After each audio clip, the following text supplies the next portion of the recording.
Chief, are all the 5 fatalities employees of the Gazette?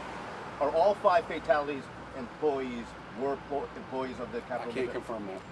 Have you had a chance to see the surveillance video yet? We have not. In fact, that's a great question. In fact, we're pulling all those as we speak. We have property managers here. We have everybody that's associated with that building. Here's the interesting part.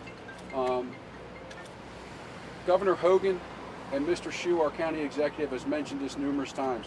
And if you see this gentleman behind me from the Red Cross, we have had so much support from around the state, not only law enforcement, but both private and public sector. And this gentleman is one of them from the Red Cross that have come and just asked what they can do. And that's important for us.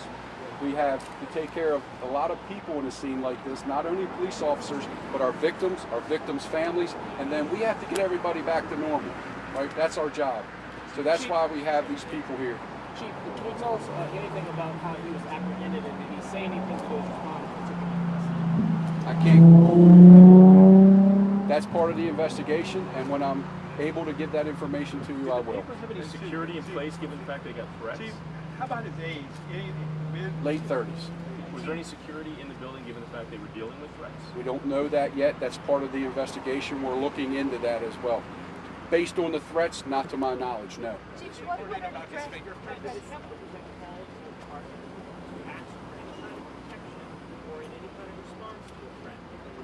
If they have, I am not aware of that personally, but we will look into that because of those threats, and we'll get back to you on that information. Chief, were you able to take his fingerprints? Say that again? Were you able to take his fingerprints? Were we able to take his fingerprints? That'll be part of the whole booking process, yes. Eventually his fingerprints will be taken. I'm sorry? There are reports of that with his fingerprints. Yeah, I'm going to be really clear about this, guys. We have no information about facial recognition or anything about his fingerprints. If I had that information, I would give it to you, but we don't have that.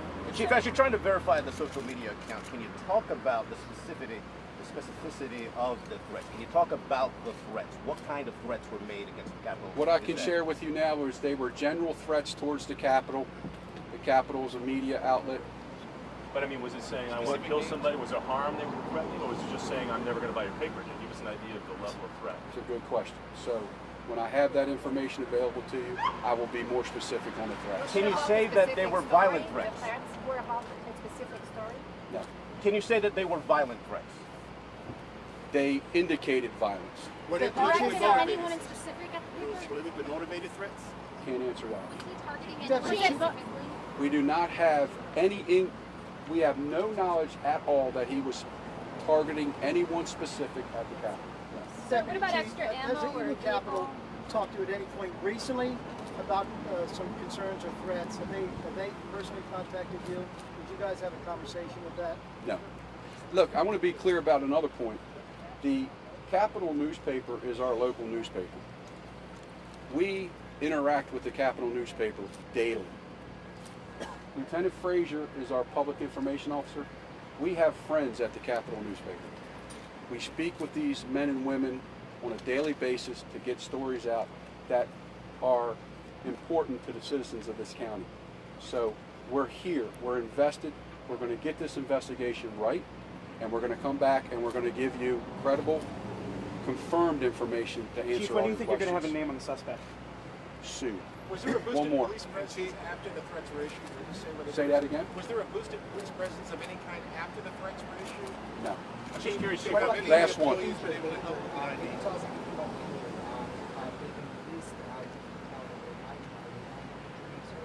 I can't answer that.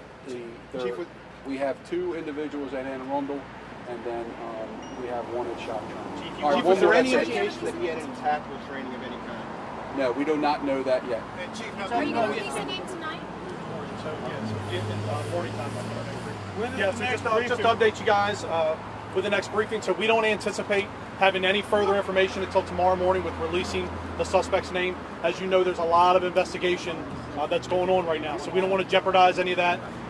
Again, we just from the Anne Arundel County Police Department, like the chief said, we interact with these reporters every day, like we do a lot of you guys that are local reporters. So I think sometimes in these major events that gets lost. So our thoughts and prayers go out to these victims, to the victims' family, and to friends. So these are people that we knew, personally in the police department. So again, I just want to reiterate that there are no unofficial police spokesmen for the Anne Arundel County Police Department.